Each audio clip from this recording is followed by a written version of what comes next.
Boa noite, boa noite. Opa, tudo bem, meu amigo? Como é que tá? Tudo em paz, graças a Deus. E você, como é que está? Tudo bem. O amigo me ouve bem? Estou ouvindo bem, graças a Deus. Muito bom. Que bom mesmo. Primeiramente, eu queria dizer, pastor, que é uma grande satisfação recebê-lo aqui, uma grande satisfação poder conversar com o amigo e agradecendo já as pessoas que estão entrando. Eu queria, antes de mais nada, fazer algumas considerações introdutórias a respeito, sobretudo, do seu nome e como é que eu cheguei até o amigo. Ah, Quem me conhece sabe que eu me identifico como um ateu não praticante. E quando eu digo não praticante, é porque não é nenhum tipo de desonestidade da minha parte quando eu digo que eu tenho inveja de quem tem fé. E eu digo isso para meus alunos, eu digo isso para meus amigos, e digo de uma forma muito clara: eu tenho inveja de quem tem fé, porque quem tem fé tem, acima de tudo, esperança. E eu não consigo tê-la, então tenho que buscá-la de outra forma, em outro campo. E eu lhe conheci de uma forma muito inusitada, através de um amigo meu, que deve estar aqui daqui a pouco, que é teólogo também, em que ele estava lendo um livro, isso faz muitos anos, ele estava lendo um livro chamado Eu Creio, Mas Tenho Dúvidas. E aquele título do seu livro, Eu Creio, Mas Tenho Dúvidas, me chamou a atenção. É um grande amigo meu, teólogo, na época ele estava estudando teologia, e quando eu vi aquilo ali, bom, tem alguma coisa na biblioteca desse meu amigo que me serve, porque é alguém com formação em teologia dizendo que sim. crê, mas tem dúvidas. E é casualmente esse seu livro, Eu Creio, Mas Tenho Dúvidas, é um dos poucos livros seus que eu não tenho. Ah, é? Eu apenas li ele emprestado. Sim. Eu tenho aqui uma série de livros seus, todos Ah, eles, todos eles lidos e apontados e fichados. Tenho, inclusive, uma satisfação muito grande em saber que 2 desses seus livros foi o amigo que me mandou pelo correio, algo que me deixa muito orgulhoso também.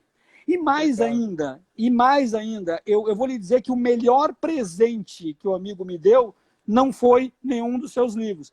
O melhor presente foi um outro livro que o amigo me mandou junto pelo correio, que é este aqui, Paciência com Deus, Sim. que esse livro ele é impressionante como ele dialoga com nós ateus, de uma forma Uhum. muito clara, com uma proposta, e eu acho que foi um presente que tu me deste de uma forma incrível, que me fez muito bem, e eu Sim. uso, inclusive, os seus escritos nas aulas de ética que eu dou para ensino médio, e dessa forma, então, eu conheci Ricardo Gondim, me tornei seu seguidor, me tornei seu leitor, e até porque sempre fui muito recebido, muito bem recebido no meu ateísmo, e vou lhe dizer que o meu ateísmo ele foi construído, teoricamente falando, através de autores que sempre me pareceram muito revoltados com a fé.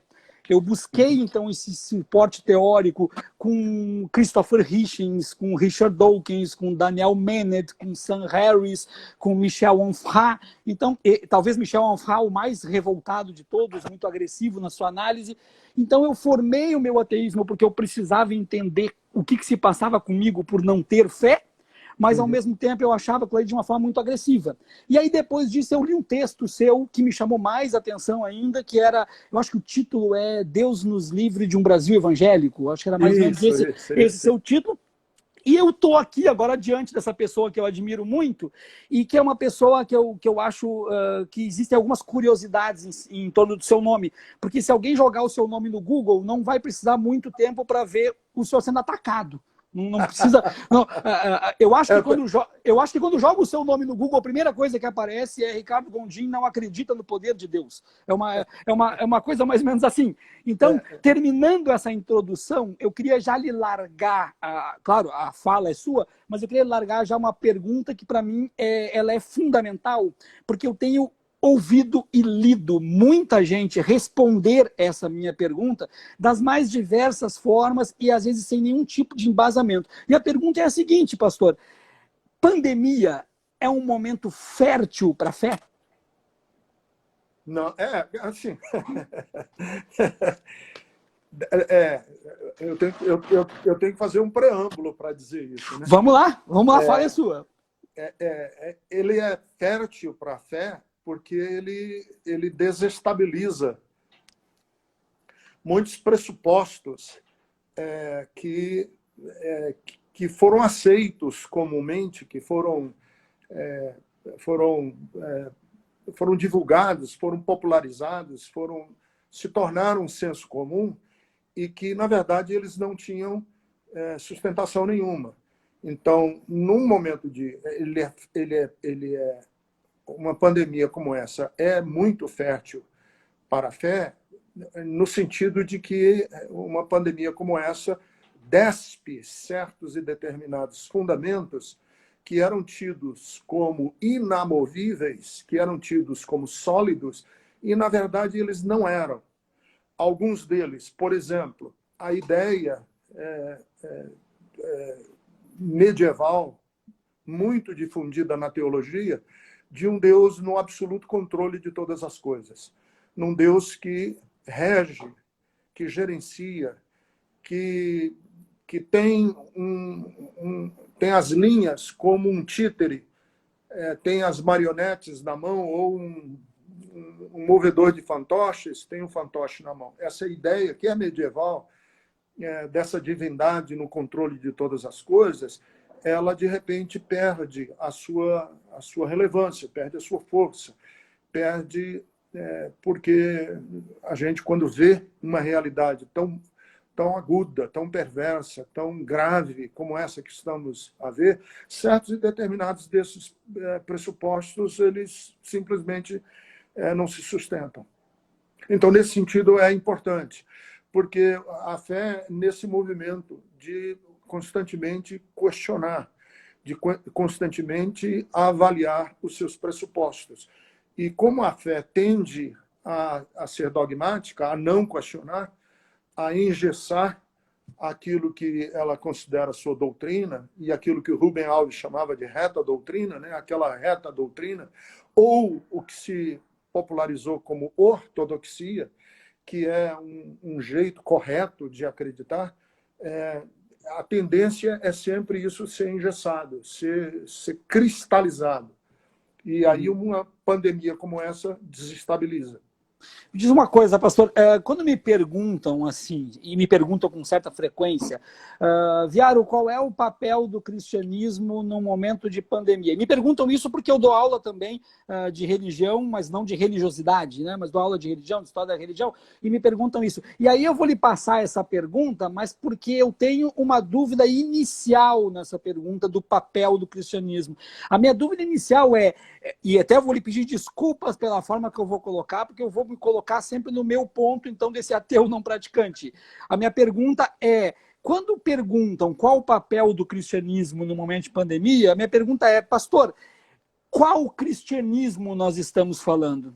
E eu estou lhe perguntando isso porque justamente eu vejo vários cristianismos dentro de uma nuvem e eu não sei o que pegar para analisar. Que cristianismo é esse que tem um papel ou qual papel a partir de qual cristianismo? E eu não sei se eu fui claro na minha pergunta. Foi claro. Foi claro. Essa é uma das aspirações do fundamentalismo. O fundamentalismo, e é por isso que o fascismo parasita no fundamentalismo, na extrema-direita, porque tanto o fundamentalismo como o fascismo têm uma ideia totalitária da vida, totalitária dos sistemas, totalitária no sentido não político do mando, totalitária porque pressupõe, por exemplo, que existe um só Brasil, que existe uma só cultura brasileira, que existe só um sotaque brasileiro, que existe um jeito certo de ser brasileiro. E o fundamentalismo também acredita que existe um jeito certo de ser cristão, existe uma maneira certa de ler a Bíblia, existe uma concepção. E aí eles, tanto o fundamentalismo como o fascismo, sempre nos jogam para um passado idealizado. E o passado idealizado do fascismo é sempre um ano dourado, lá atrás. Os anos dourados do Brasil da década de 50, a América Great, a grande América que o Trump quer devolver aos americanos, que na verdade são idealizações, que esse passado dourado não existe, né? Esse passado ele sempre foi tão ambíguo, paradoxal e contraditório como é o nosso presente hoje. E o fundamentalismo faz esse mesmo trabalho, nos arremetendo ao cristianismo original, ao cristianismo primitivo, há o cristianismo da igreja primitiva, ou há o cristianismo do livro de Atos dos Apóstolos. E eles descartam a possibilidade de que havia muitos cristianismos desde o início, muitas leituras de quem era o Jesus histórico, como eles percebiam Jesus, diversas comunidades do mundo antigo que sequer se conheciam, né? Havia muitas comunidades cristãs do mundo antigo que sequer se conheciam, que sequer sabia da existência da outra. E elas desenvolveram, obviamente, no mundo com pouquíssima comunicação, elas desenvolveram suas percepções, e as suas percepções variavam muito entre elas. E aí você me diz assim, qual o cristianismo? Não existe um cristianismo oficial, nem dentro da Igreja Católica. Não existe um cristianismo oficial, nem entre os chamados evangélicos brasileiros. Não existe um pentecostalismo, não, são muitas. E aí esse é o diálogo que eu, às vezes, travo com ateus, é o seguinte, é que muitos, assim como não existem assim como não existe um só cristianismo, eu gosto sempre de dizer para os ateus assim, existem diferentes tipos de ateísmo. Existem diferentes formas de desenvolver um ateísmo. E algumas eu não gosto. Nem eu. Eu sei que você não gosta, porque a gente já conversou sobre isso. Então, assim, eu acho que a gente precisa encontrar proximidade com o cristianismo. Você me diz assim, qual o cristianismo numa época de pandemia como essa? Qual a contribuição? Nós temos que procurar, nesse cristianismo, as expressões que sejam humanas, que sejam solidárias, que sejam sensíveis à beleza. Então, não entra na conta, não entra na nossa equação. Me diga uma coisa, me corrija se eu estiver errado, não lhe parece simplista demais o tipo de colocação de que o vírus veio para nos trazer alguma coisa, o vírus veio para nos ensinar alguma coisa, porque tem muito comentário desse tipo na internet, muito comentário. O vírus veio e tem uma missão. Eu não sei se é porque eu sou ateu, pastor, mas para mim o vírus não veio para nada, o vírus é um vírus. Então eu queria lhe ouvir a respeito disso também. Aliás, essa tendência de querer dar um propósito a tudo, ou dar uma finalidade a tudo, ela não é só cristã, né? Ela está muito presente no cristianismo, e eu admito, aqueço ao seu argumento.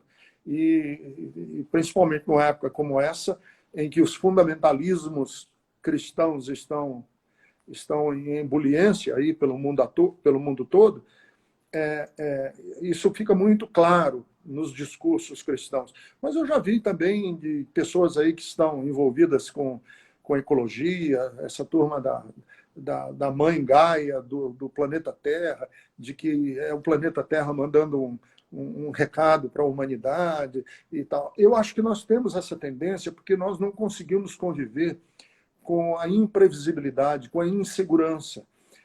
Nós precisamos encontrar, e aí a gente fica procurando dar um sentido a tudo aquilo. Quer dizer, nós precisamos dar um sentido a tudo, mas a gente precisa dar uma explicação a priori daquilo do porquê aquilo está acontecendo. Qual a razão disso tudo? Que, inclusive, é um grande nó da filosofia. Por quê? Né? Por que existimos e não existe nada? Né? Esse é um grande nó da pergunta filosófica do que tudo existe. Então, eu vejo as pessoas, elas ficam... E eu concordo com você, esse vírus não tem propósito nenhum. Assim, ele não está cumprindo um propósito. Agora, por outro lado, eu acredito, porque eu sou, nesse sentido, um existencialista. Eu acredito que nós podemos encontrar sentido, nós podemos organizar certos sentidos na nossa existência, e encontrar, inclusive, alguma coisa que nos anime ao próximo passo. Não precisa ser mega, não precisa ser uma metanarrativa, um grande discurso, não precisa de onipotências e nem messianismo, mas encontrarmos algo que nos anime a acordar de manhã e dizer... Eu gosto da frase do Václav Havel, o dramaturgo da antiga República da Tchecoslováquia, hoje República Tcheca, que foi, na verdade, primeiro-ministro, em que ele diz que esperança é lutar não porque vai dar certo. Esperança é lutar porque vale a pena.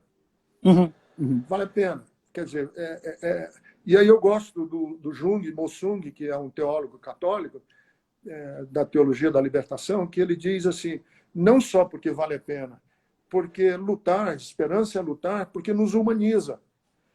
É lutar porque a outra opção que nós temos é a do desdém, a do descaso. E aí eu entro numa questão que eu acho importantíssima frisar agora, é que eu noto em alguns filósofos da extrema-direita, inclusive nós temos aqui um no Brasil muito conhecido, que propaga esse pessimismo de que não vale nada, de que a vida não tem sentido, gosta de citar pensadores extremamente pessimistas, trágicos, né? Eu gosto de citar essa expressão, né? Trágico da humanidade, e eu discordo desse trágico, porque essa sensação pessimista, trágica, de que não adianta a gente fazer coisa alguma, entrega o curso da história nas mãos dos que já estão aí, que não valem nada, que são cínicos, que são maus, que são perversos. Nós temos que resistir. Por quê? Porque vale a pena, não que vai dar certo, porque a esperança não nos diz que nada vai dar certo. Eu não tenho garantia nenhuma de que vai dar certo.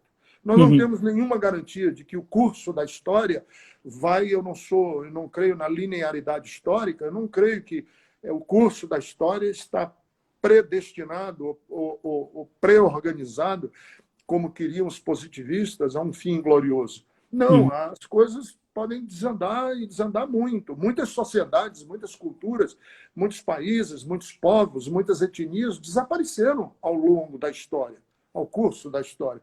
E nós não temos nenhuma garantia que o Brasil... Hoje até brinquei no Twitter e falei assim, o mundo não vai acabar, mas eu acho que o Brasil vai. Quer dizer, nós não temos garantia nenhuma. Agora, por que lutamos? Por que devemos lutar?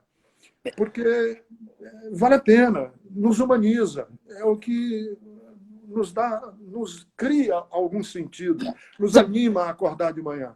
Sabe, pastor, que eu quero fazer algumas considerações bem rápidas assim. Eu levei muito tempo na minha vida para me considerar pessimista, e eu passei a me considerar pessimista de tanto que o meu realismo foi visto como pessimismo. Então, chegou um ponto da minha vida que eu disse, bom, então a partir de hoje eu vou me apresentar como pessimista, porque está mais fácil explicar para as pessoas o que eu sou, dizendo que eu sou pessimista. Ponto final. Na verdade, eu sempre fui realista, mas o meu realismo sempre foi visto como uma visão pessimista. Então, isso aí eu queria dizer que eu me coloco como pessimista, mas eu discordo da ideia de que o pessimismo seja, então, aquele que cruza os braços e não faz nada porque tudo vai dar errado. Esse pessimismo não me representa. Uma concepção mais filosófica de pessimismo me representa. Eu sou um pouco Schopenhauer naquela ideia de não criar expectativa para não me transformar numa máquina de frustrações. A outra consideração que eu queria lhe fazer é esse filósofo que o senhor citou da extrema-direita brasileira. O senhor sabe que tem uma coisa interessante aí. Eu sou várias vezes chamado pelos meus amigos como uma pessoa que tem estômago forte. Por quê? Porque eu tenho como costume, e essa é uma questão minha, que eu não... Talvez a minha psicóloga consiga explicar, é uma questão minha, eu tenho como costume ler tudo aquilo que ou eu não gosto, ou eu não concordo, ou não me representa. Talvez seja por isso que eu li a Bíblia de ponta a ponta, sendo ateu, e me encantei com a Bíblia, tanto é que li de novo, li 2 vezes. A única falha que eu tenho na minha leitura bíblica é que eu nunca li a Bíblia católica, então tem alguns livros que eu não li e que eu preciso tirar um tempo para fazer. Por que eu estou falando isso? Porque esse filósofo que o senhor falou, que eu sei quem é, o senhor sabe quem é, esse filósofo, eu sou um leitor voraz de toda a obra dele. Está aqui na minha estante, inclusive. Eu tenho toda a obra dele lida, fichada e apontada. Por quê? Os meus amigos dizem que eu tenho estômago forte. Mas, na verdade, eu tenho um gosto muito grande por saber me armar contra alguém, sabendo o que esse alguém faz. Eu diria até que eu leio 2 filósofos da extrema-direita, 2 brasileiros, um mora no Brasil e um mora nos Estados Unidos e que nem dá para chamar de filósofo. Mas eu leio, pastor, os dois. É uma coisa impressionante. Você tem estômago. O senhor acabou de concordar. Eu leio os dois. E por que eu leio? Porque eu gosto de fazer uma análise prévia daquilo que está para acontecer e vou lhe dizer que deu certo. Deu certo pelo seguinte, porque isso que ocorreu, eu identifiquei em tudo que eu li naquele que mora nos Estados Unidos. O Rodrigo Magalhães acabou de entrar aqui agora, botou verdade, ele se supera. Esse rapaz, o Rodrigo, foi que me emprestou o seu livro e é por causa dele que eu conheci. Rodrigo. Tá? O Rodrigo é teólogo também, formado em música. Tá? Então, isso que eu queria dizer. Eu queria dizer isso. Eu leio o outro lado, seja no campo religioso, seja no campo político, e chegou a um ponto, pastor, que eu deixei de necessitar de estômago forte, porque no início eu precisava, eu fazia até chá de boldo para ler no início. Eu deixei de ter estômago, porque eu me acostumei com a leitura, e hoje eu já consigo, inclusive, identificar na extrema-direita onde que tem alguma manobra que está na obra daqueles dois que eu estou sempre lendo. Então, eu acho que essa é uma postura minha, mas eu vou lhe dizer uma coisa, com toda sinceridade. Eu acho, sinceramente, que alguém tem que fazer isso. Alguém tem que cumprir esse papel de ler o outro lado, porque senão a gente cai num campo de falar somente, sem nenhum tipo de aprofundamento. Agora, eu queria lhe dar uma outra pergunta, então, que é uma coisa que está há um bom tempo que eu quero lhe perguntar. Então, deixa eu falar. Sim, vamos lá. Um pouco assim, sobre a questão do pessimismo. Vamos lá. Eu concordo com você que o pessimismo, quer dizer, o realismo ele tem uma leitura crua da história. Ele não doura a pílula. Ele não vê com lentes de cor-de-rosa. Eu acabei de ler um livro sobre a Segunda Guerra Mundial, cujo título é Inferno. Porque eu sempre gostei quer dizer, meu pai foi um estudioso da Segunda Guerra Mundial, e eu, por inércia, também gosto muito de ler sobre a Segunda Guerra Mundial. E assim, quando você termina de ler o livro sobre o que foi a Segunda Guerra Mundial, com 60 milhões de mortos, com 11 milhões de pessoas mortas em campos de extermínio, não apenas judeus, mas testemunhos de Jeová, homossexuais, pessoas com deficiência, ciganos, né? Muitos ciganos morreram. Você não tem como fazer uma leitura idealizada da história, linear, progressista. Eu não tenho. E de lá para cá, eu já viajei em muitos lugares do mundo, já vi miséria, sou nordestino, conheço a miséria absoluta e profunda do Nordeste, então eu não tenho leitura nenhuma que seja idealizada do mundo. Agora, eu acho que é só esse afinar aí da posição de que o realista ele concebe, sim, o trágico, a tragédia, a malignidade humana, mas ele também celebra os momentos, mesmo que sejam breves e pequenos e curtos, de beleza, de sensibilidade, de hospitalidade, né? Por mais pontuais e por menores que sejam, se celebra isso, tem uma alma sensível a isso. Então, o meu realismo comporta a beleza de uma obra sinfônica, de uma obra de literatura bem escrita, de um poema, de um Fernando Pessoa, de um Chico Buarque de Holanda. Comporta essa beleza não tem enternecer por ela. Né? Pastor, não tem como ser diferente. Eu tenho mais de 2.000 poemas escritos. Eu sou um poeta que escreve poesias desde a adolescência, nunca parei. A sensibilidade poética é algo que sempre vai contemplar o belo, não tem como ser diferente. Pronto. Eu realmente comecei a me dizer pessimista, porque é mais fácil, porque eu falo que eu sou até pessimista, então é mais fácil. Até vou lhe dizer uma coisa, agora eu vou fazer uma revelação para o senhor aqui. Eu me digo ateu porque também é mais fácil. É por isso que eu digo. Porque, na verdade, eu ainda não encontrei onde é que eu me encaixo nessa questão em relação à fé. Eu sei que eu não tenho fé. Se eu não tenho fé, sou ateu. Então é ateu. Mas, ao mesmo tempo, eu não me identifico com os ateus. Então, eu não consigo me indicar. Mas é mais fácil. Eu sou ateu. Só que eu não sou representado pela ateia, por exemplo, que para mim é o PROCON dos ateus. E já até briguei com eles em algum momento. Então, eu acabei simplificando, porque como eu sou um profissional da área de ciências humanas, o senhor sabe, sou mestre em história, então eu não tenho muita objetividade na resposta. Tudo que eu for responder vai levar meia hora, vai levar 40 minutos. Então é mais fácil dizer, ó, eu sou pessimista, eu sou ateu, isso te basta, bola para frente. Na verdade, eu tenho um realismo cru, eu não crio expectativas pelo medo da frustração. Eu sou um colorado que viveu os anos 90 de um time que não ganhou nada de ninguém. Quando o time ganhou o Mundial em 2006 e depois ganhou a Libertadores de novo em 2010, eu já estava muito maduro e já estava muito realista para comemorar. Lá atrás, na minha adolescência e infância, meu time não ganhou nada de ninguém. Então, e aí teve até uns probleminhas com o seu Corinthians aí no meio do caminho, se tornaram quase que... rolou DVD, rolou um monte de coisa, deu umas brigas aí, mas que isso aí é outro assunto. Mas é a pergunta que eu lhe disse que eu ia lhe fazer. Mas, peraí, antes de você fazer a pergunta... Sim, vamos lá. Sim, vamos lá. Se a gente, um dia, que talvez a gente não vá fazer isso aqui agora, tiver um tempo de você me colocar algumas percepções de Deus que alimentaram o seu ateísmo, é bem capaz de eu dizer para você que desse Deus aí eu também sou ateu. E peraí, e vice-versa. Existe um ponto demarcatório no meu ateísmo. Deixa eu dizer, então, o inverso. Sim. O inverso é o seguinte... De você me dizer do seu ateísmo e eu dizer eu sou ateu. E eu dizer da minha fé e da minha crença e você dizer, bem, assim eu consigo acreditar. Então a gente chegar nesse meio termo. A gente vai ter que marcar outro dia uma conversa para falar sobre isso, então. Pastor, eu tenho um ponto demarcatório, só para não deixar passar. Para de me chamar de pastor, me chama de Ricardo, pelo amor de Deus. Tá bom, Ricardo.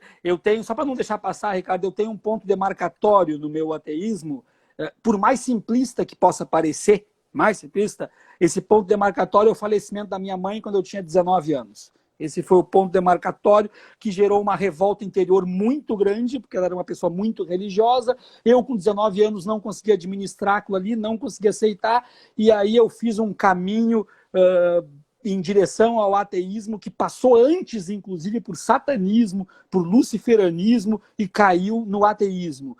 Só que eu nunca deixei de ter um apreço muito grande pela religião, porque eu entendo que a ideia de Deus é uma ideia maravilhosa. Que eu vejo como um personagem, eu por ser ateu, esse personagem Deus, enquanto concepção de ideia, para mim é uma coisa mágica, uma coisa sublime, talvez a melhor ideia de todas. Então, isso sempre fez eu ter esse apreço por ler, e como eu gosto de entender o comportamento humano, eu sempre passei o comportamento humano ocidental por essa sustentação e por essa base sólida, robusta, coesa, que é essa concepção de fé, que é uma coisa subjetiva, sem tamanho, e que nos impede até de explicar de uma forma prática, mas que eu acho encantadora. Vou para a pergunta agora, então. A pergunta que eu quero lhe fazer, que está engasgada há muito tempo, é: muitas pessoas que conversam comigo, algumas de base religiosa, outras sem base religiosa, alguns até com base teológica, outros sem base teológica, divergem muito, discordam muito da questão do cristão, enquanto um praticante da fé, ter ou não ter uma obrigação política. Eu vejo alguns dizendo que não, fica na religião, não se mistura. Tem uns que pegam, não pode ter a bancada evangélica, outros dizem pode ter a bancada evangélica. Uns dizem o cristianismo não tem que se meter no campo político, o outro diz que tem que se meter no campo político. Eu vejo que tu tens um envolvimento político, sobretudo num campo ideológico. Sei, inclusive, de todas as perdas e agruras que isso deve ter gerado e geram também em torno do teu nome. Eu queria te ouvir, então, em relação a isso. Qual é o papel do cristianismo, que é a pergunta da nossa live, porém, agora, sobretudo, na questão de posicionamento político em meio a uma pandemia e a um governo de extrema-direita? Ô Viaro, quem faz essa... Assim, eu estou copiando do Boff, do Leonardo Boff. Uhum. Há muito tempo ele escreveu que nós temos que fazer uma distinção no nosso comportamento cristão entre a política com P maiúsculo e a política com P minúsculo. E isso eu falo não do cidadão, eu estou falando da instituição, a igreja enquanto instituição. Porque, como cidadãos, tudo que nós fazemos é político. Não existe nada. O meu café da manhã tem uma dimensão política. O que eu leio tem uma dimensão política. As minhas opções de autores são opções políticas. Tudo que fazemos na vida, porque somos cidadãos, nós vivemos na polis, nós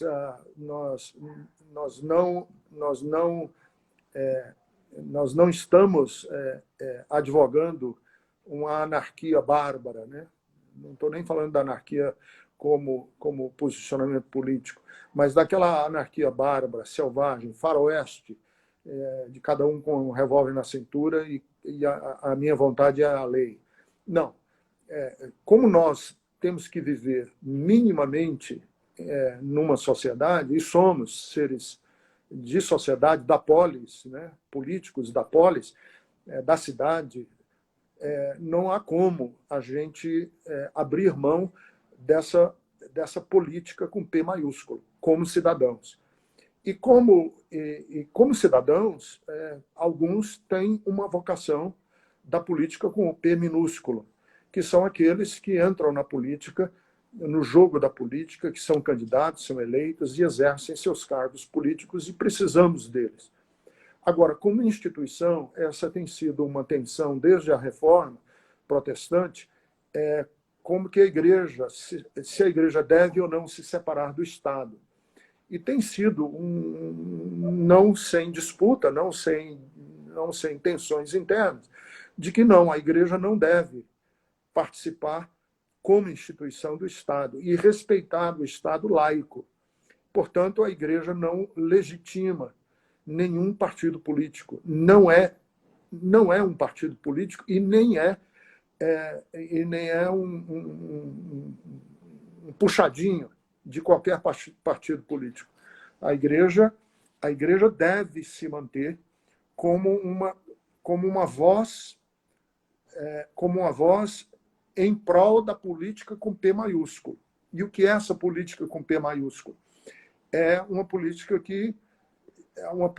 que tem os valores, por exemplo, da Carta dos Direitos Humanos, que foi assinada em 1948, mas de todo um respeito à dignidade do outro e da outra.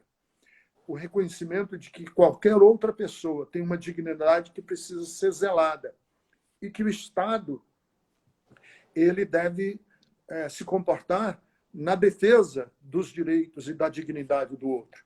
E essa dignidade passa por muitas questões. Por exemplo, direito à moradia, direito à saúde, direito a ir e vir, direito, inclusive, ao ser preso por algum delito, não ser tratado como um bicho e como um animal, numa prisão de condições medievais ou jogado dentro de um calabouço. A defesa da vida e não da tortura. Quer dizer, o Estado, a Igreja tem que zelar.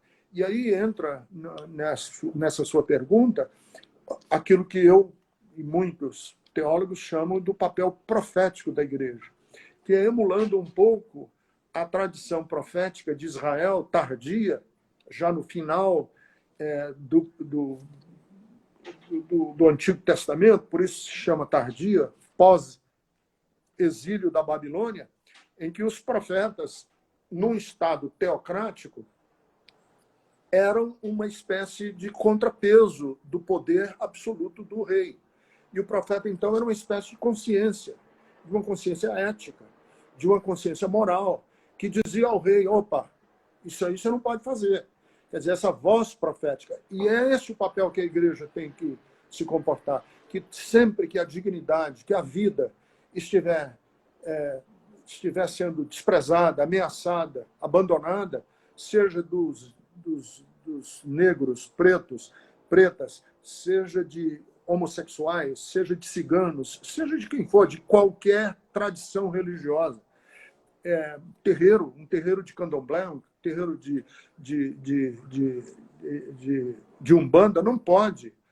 E aí a igreja, e aí eu repito sempre que o papel da igreja em defender o Estado laico é um papel não apenas de dizer nós estamos fora, mas dos próprios interesses da igreja. Porque quando o Estado interfere, quando o Estado arbitra sobre a igreja, é a igreja a primeira a sofrer, é a igreja que é primeiro cooptada. Então, é isso. Mais ou menos aí. Não sei se eu respondi. Não, respondeu com certeza. Uma outra questão, Ricardo, que eu acho até que é uma pergunta difícil, mas se for difícil, não responda, mas que eu preciso colocar ela, não por ser uma curiosidade, mas porque eu acho que ela dá uma sustentação até na organização das minhas dúvidas.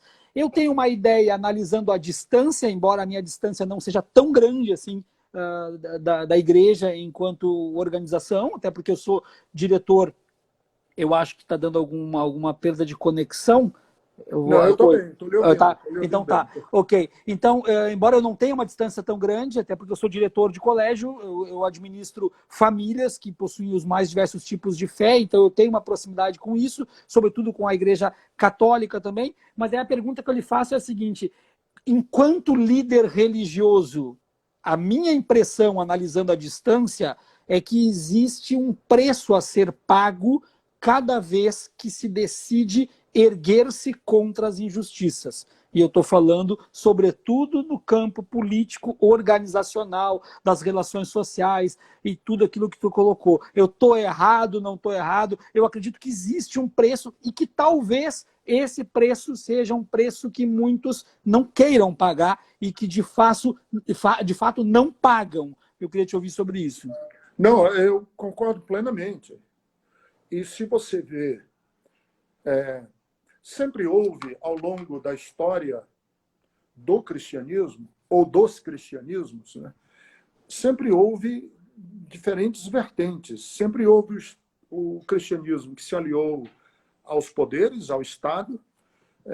O grande momento é com Constantino, quando, ainda no quarto século, ele viu, Constantino entendeu, compreendeu que o Império estava se esfacelando, o Império Romano estava se esfacelando por diversos outros motivos, e que havia uma força agregadora dentro do Império Romano, e que essa força agregadora dentro do Império Romano eram os cristãos, que tinham comunidades, que tinham uma força, uma sinergia interna muito interessante, e ele viu que podia ser uma tábua de salvação para o Império. E aí ele coopta, o Império coopta, abraça o cristianismo se torna de uma religião perseguida a uma religião perseguidora, se torna a religião do Estado. Houve batismos em massa, pessoas... há notícias na historiografia de certos comandantes, certos centuriões, que batizaram o pelotão inteiro, mandava todo mundo marchar pelo rio e saía do outro lado e dizia que estava todo mundo cristão, quer dizer, foram cristianizados. E ao longo da história inteira, essa proximidade, essa tentação do poder, da riqueza, do luxo, ela sempre esteve presente. Mas é importante a gente ressaltar que sempre houve movimentos, e eu acho que essa é uma beleza da fé cristã, que ao longo de sua história toda sempre houve pequenos movimentos de resistência interna. Por exemplo, as ordens monásticas, que começa com São Bento, foi o quê?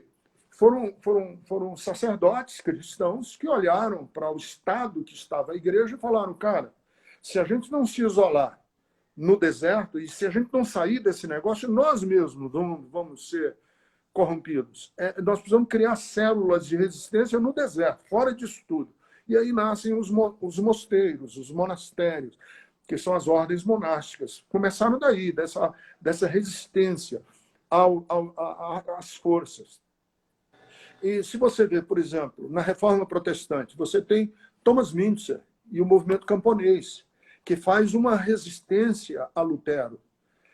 Quando ele viu que os príncipes da Alemanha estavam interessados no movimento como um poder político.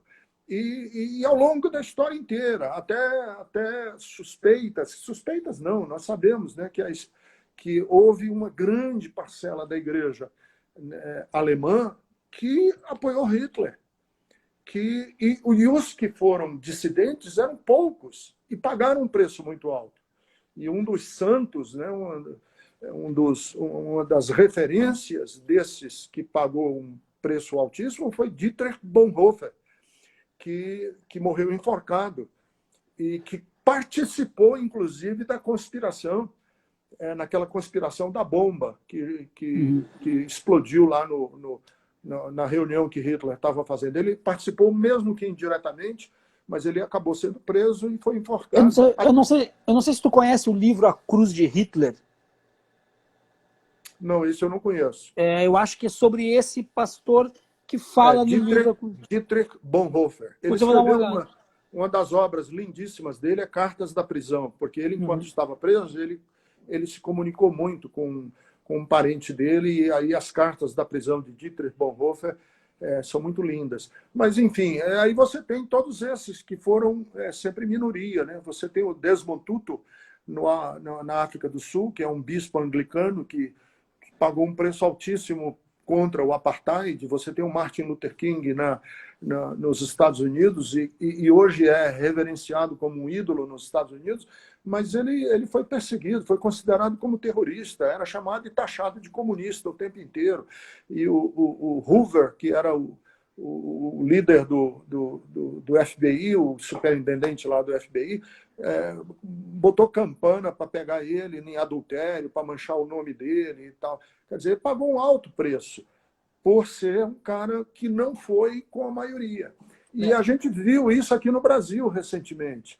Nessas eleições de 2018, o Brasil foi tomado por uma espécie de fanatismo nacional, um surto nacional que foi tomado, e as igrejas, na grande maioria, esmagadora maioria das igrejas evangélicas, protestantes, não só pentecostais, mas tradicionais também, presbiterianas, batistas, embarcaram nessa loucura desse presidente que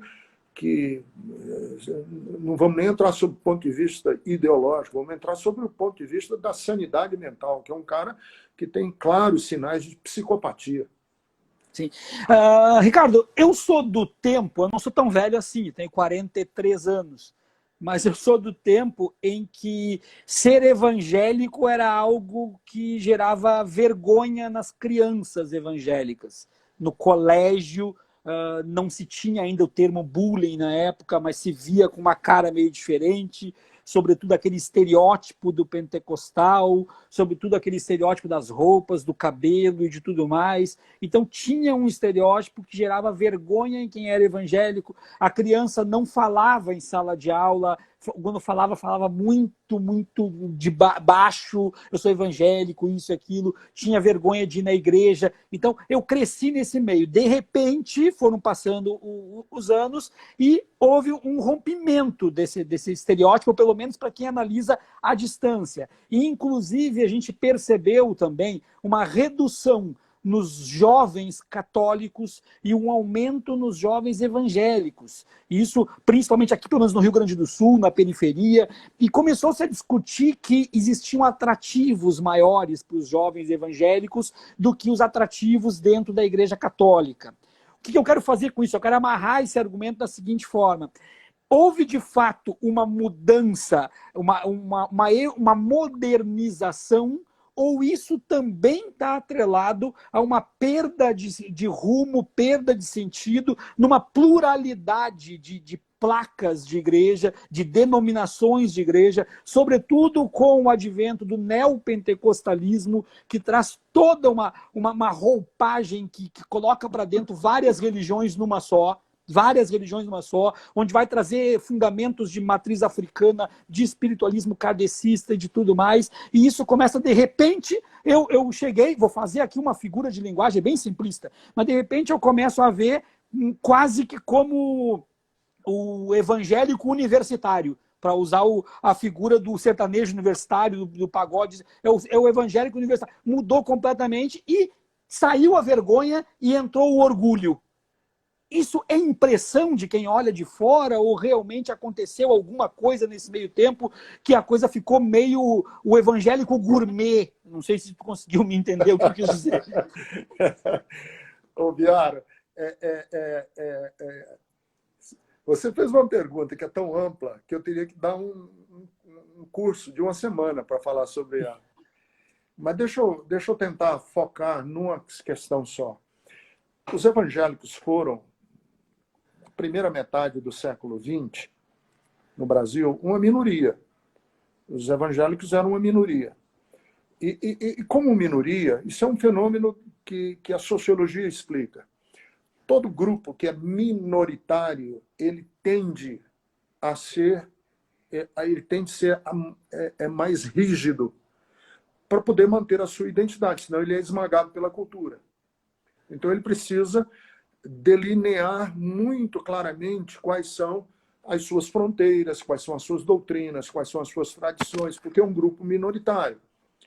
Por que os judeus, por exemplo, conseguiram sobreviver durante séculos e séculos? Porque há uma rigidez na tradição, na preservação de ritos, de memória, porque senão desaparece, porque senão ele é engolido pela história, pela outra cultura. A outra cultura o assabarca.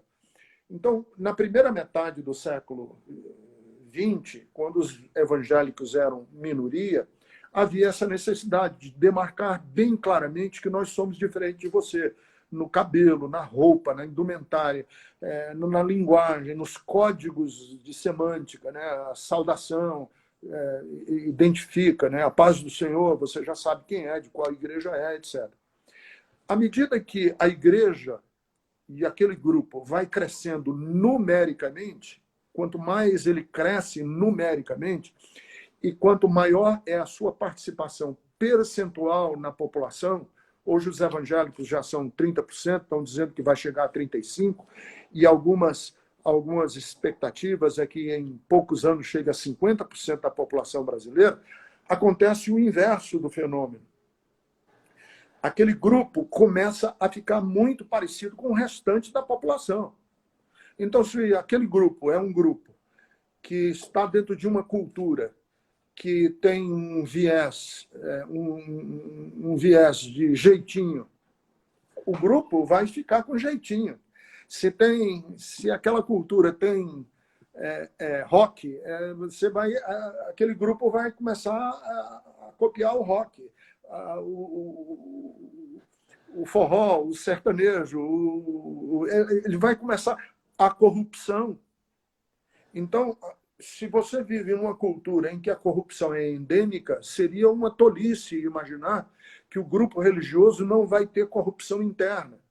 Ele vai ter, porque ele começa a ser muito parecido com a cultura na qual ele está inserido. Então, os grupos evangélicos hoje, como você falou, há um sincretismo. Claro, o sincretismo religioso é quase que natural.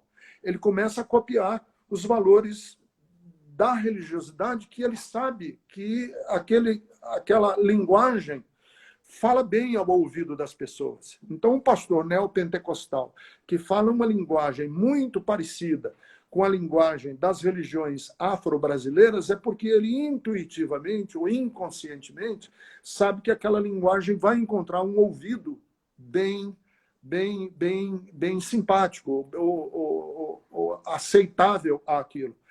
E eu acho que foi isso que aconteceu, por exemplo, na eleição de 2018, que havia Por que que a extrema-direita, esse neofascismo, parasita tanto no mundo evangélico? Porque o discurso neofascista encontra ouvidos entre os evangélicos que são ouvidos simpáticos àquele discurso. E aí ele vem e parasita naquela expressão religiosa. Então, eu acho que é isso. A minha resposta seria mais ou menos nesse viés. E ainda tem uma outra questão, que é também uma questão que não pode se levar em conta, que é a questão do mercado, né? da sobrevivência de instituições religiosas num ambiente capitalista, de mercado. Por exemplo, vamos imaginar, um jovem pastor se forma num seminário. Ele, para começar uma igreja, como é que ele vai se sustentar? Quem paga o salário dele? Como é que ele aluga um prédio numa cidade urbana em que o aluguel de imóveis é muito caro, caríssimo? Você hoje alugar um prédio minimamente decente, e depois você tem que colocar ar-condicionado, e etc., para poder as pessoas, quer dizer, você tem que adequar o seu ambiente para você ter uma igreja. Uhum. Aí o pastor, também inconscientemente, ele começa a perceber o seguinte: qual outro pastor está dando certo? Qual igreja está indo para frente? Eu vou copiar o método dele, porque o método dele, se eu aplicar aqui, ele vai... Então, lá atrás, 20 anos, eu falei, cara, se continuar essa tendência no Brasil, nós vamos já ter pastor aí plantando bananeira no púlpito da igreja para ganhar membros. E nós já temos isso hoje em dia. As bizarrices nas igrejas, claro. As bizarrices na igreja são uma pressão de mercado, uma pressão de sobrevivência. Claro, sim. Ricardo, pelo tempo, eu acredito que vai ser minha última pergunta. Tá? A gente está se caminhando aí para uns 8 minutos para acabar mais ou menos, e eu não teria como não fazê-la. Eu preparei algumas questões aqui que sempre foram as minhas angústias em relação à fé e à organização de igreja e tudo mais, e eu procuro fazer as perguntas também em cima de tudo aquilo que se torna dito popular, que se torna quase que verdadeiros axiomas que ganharam muito mais ainda ressonância com a rede social. E uma delas eu sempre escuto falarem o seguinte: olha, se Jesus Cristo voltasse hoje, com o Congresso ele faria o mesmo que ele fez com os vendilhões do templo, ou matariam ele antes dele aparecer, não deixariam ele falar aquilo que não pode ser dito. Então, eu sei que é um exercício de futurologia de hipótese, que para mim nem serve, porque eu, como historiador, trato do passado e não do futuro, mas eu queria ouvir o pastor Ricardo dizer o que aconteceria, Ricardo, se Jesus Cristo voltasse hoje no Brasil. Primeiro, eles não o reconheceriam. Eles não o reconheceriam, jamais seria reconhecido.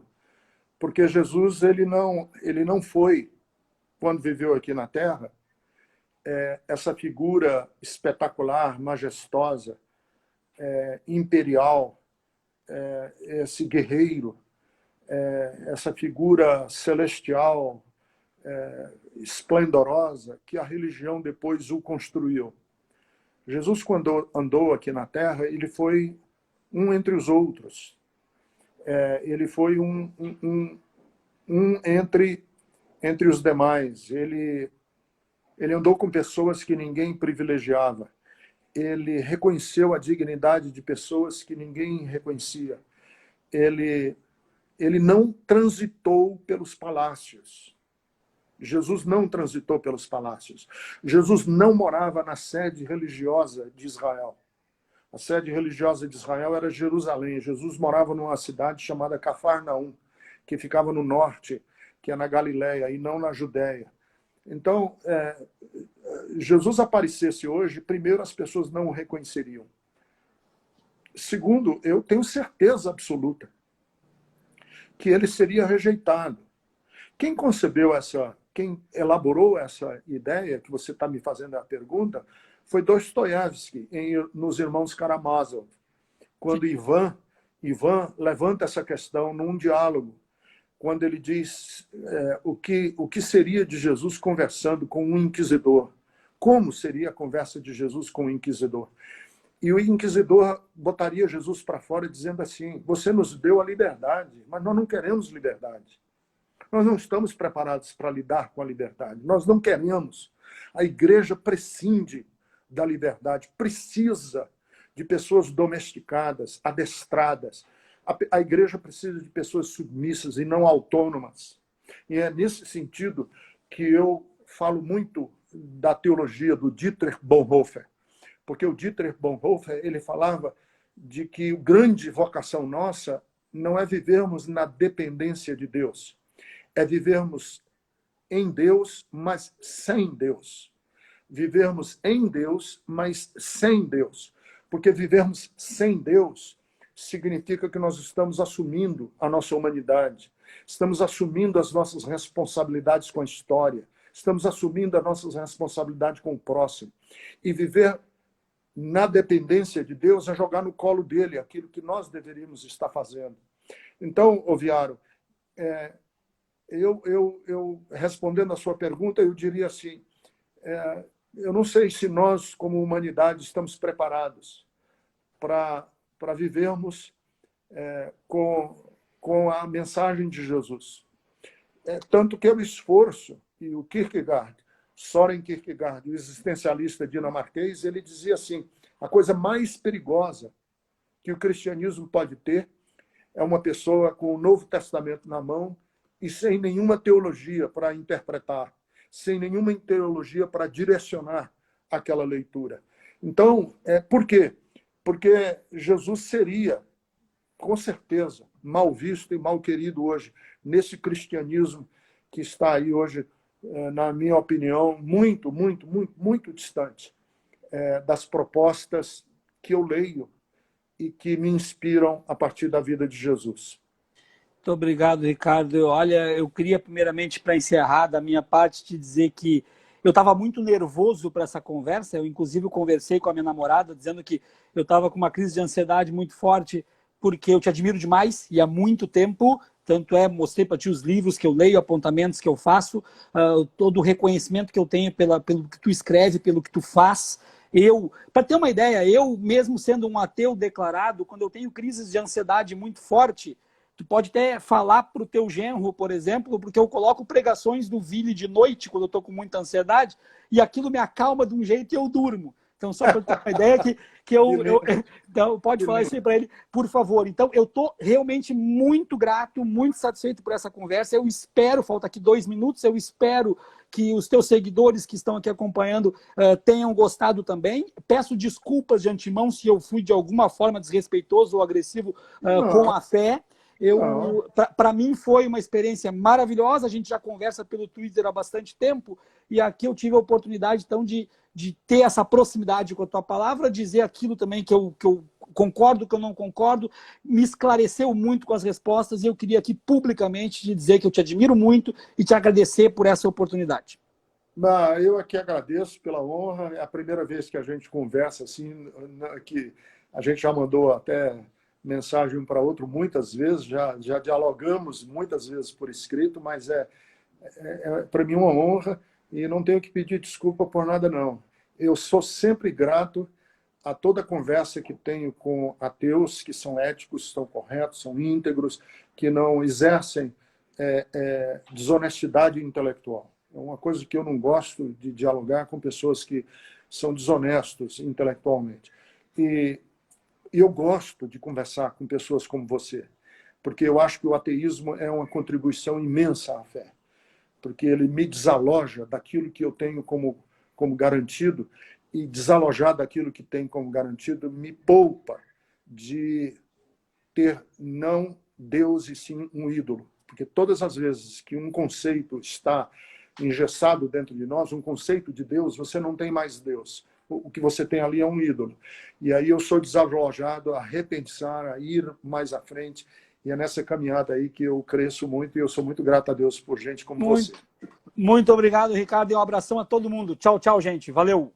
Tchau, tchau. Um abraço.